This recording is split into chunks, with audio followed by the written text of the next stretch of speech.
All right, so if you take one of the greatest sommeliers on the planet and you combine him with one of the greatest Pinot Noir and Chardonnay winemakers on the planet and you stick him in Oregon, the results are going to be really good. And that's what we got. Lingua Franca. Dear friend, longtime friend, and comrade in arms in the wine industry, Larry Stone. He kicked this label up, 10 years ago? I'm trying to remember. Oh, how long ago did he do this? I don't have to look it up. Maybe 10 years ago.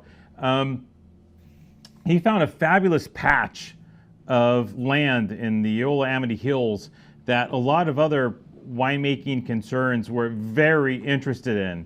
And I think Larry was really successful at schmoozing the owners into selling it to him.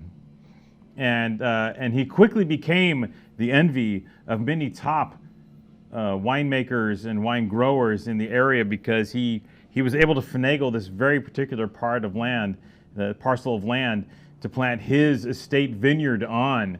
And then from there, Larry was, how do you say, dialed in. So he was buds with Dominique Lafon. And between Dominique Lafon, yeah, that Lafon, Comte Lafon and Merceau, like the Lafon. So Dominique and Larry get together and they're like, we're going to make wine. And it's like, okay, yeah, let's do this. And crazy as it sounds, the wine turned out friggin' awesome. So, no, looking back on the story's pretty hilarious, right? Where Larry's dude, nice dude, like just casual dude, scored one of the best parcels of land that wasn't planted yet in the Willamette, planted it with all the top stuff because he had great consulting from the greatest winemakers on the planet, and then proceeded to make amazing wine straight out of the gate.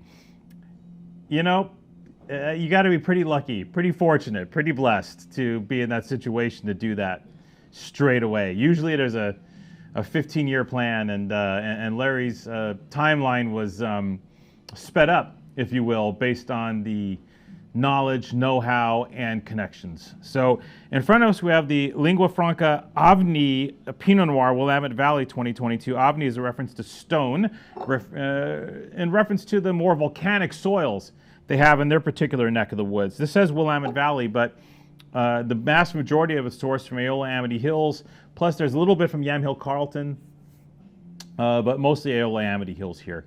And you're dealing with mostly volcanic soil. I mean, it's not luck because he worked his ass off, you know. Can you imagine working for Charlie Trotter for that many years, you know, and just Charlie Trotter up your ass every night? And he got a thick skin. He learned. Great experience at Rubicon. First time I met Larry was when he was at Rubicon, and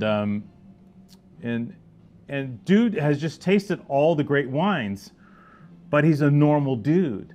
Right? He's not infused with the of the wine business, right? He's been there, he's done that, but our generation, this group, we're not impacted by that like type aspect of the wine thing, you know? And Larry's not impacted by that, but he's had all the great wines in the world. And that knowledge informs his wine without pretension, without artifice, and you can taste it. You can taste it. These are soulful Pinot Noirs from Oregon, of the highest order, that I thoroughly enjoy. Take these wines home and drink them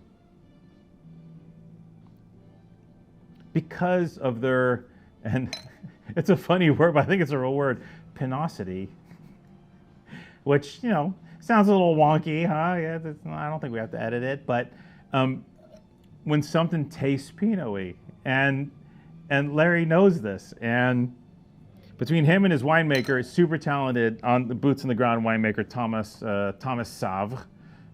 Did I say that right? French Savre. that guy. Between him and Thomas, they have this business figured out. And Dominique still comes in. Dominique Lafon still comes in and kind of does the whole no. And when he does that, you say, yes, sir. Yes, sir. You can fight about it a little bit, but you know who's going to win. This is gorgeous gear. About 1/3 new oak, 2/3 older barrels, all French. Very practical style of winemaking. They're not reinventing the wheel here. What they're trying to do is get great Pinot into the bottle in a classic style, especially an Oregonian classic style. And this wine just screams Oregon. It is Burgundian in frame and aspect, but the fruit has this wonderful little sweeter core than what we used to think of Burgundy, although that's changing to Burgundy now because of climate change. So Burgundy and Oregon are kind of like doing this. They were already like on the same path together, but now they're even like merging more with climate change.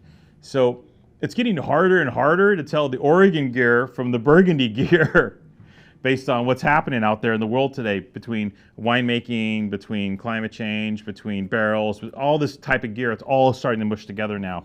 And I mean, if you told me this was a $80 bottle of Burgundy, I'd be like, I'm in, right?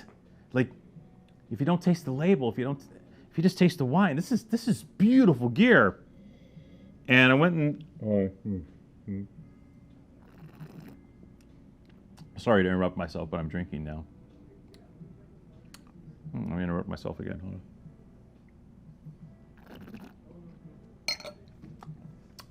This shit's good. Here's what I did. So we do our research as a company. I go on Spectator, et cetera, and I type in a whole list of things. And for 2022 vintage in Oregon, there were a lot of wines that got 94 points and above. It's an outstanding year, right? A wonky year, but an outstanding year. That the wines are just starting to come together now. Spectator tastes everything blind. But one thing I did notice is everything that got 94 and above was usually like $65, $85, $105, $110, and then I got the Avni, and it was like $40, full retail. And it's a weird number. It's a number that stands out. Like it's a sideways number in the context of its comparative group around it. This is the highest scoring, lowest priced Pinot Noir from Spectator from the 2022 vintage in Oregon. It has one or two compadres. Not going to get I'm not going to, Lavinia and a couple others in the same price. But at our price, $35.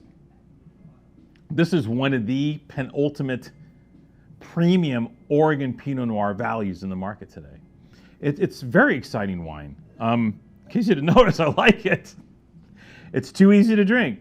But Larry already knows this. He's done the research. He's got a great palate. And when you put him and Lafon and Thomas together, I mean, it makes magic. Like, you can't fail. It's bulletproof. And this wine's bulletproof. What a Pinot Noir for $35. 94 point Spectator, $35 in your basket. Get it. Sensational value. You will not find better from Oregon for the money. Get some.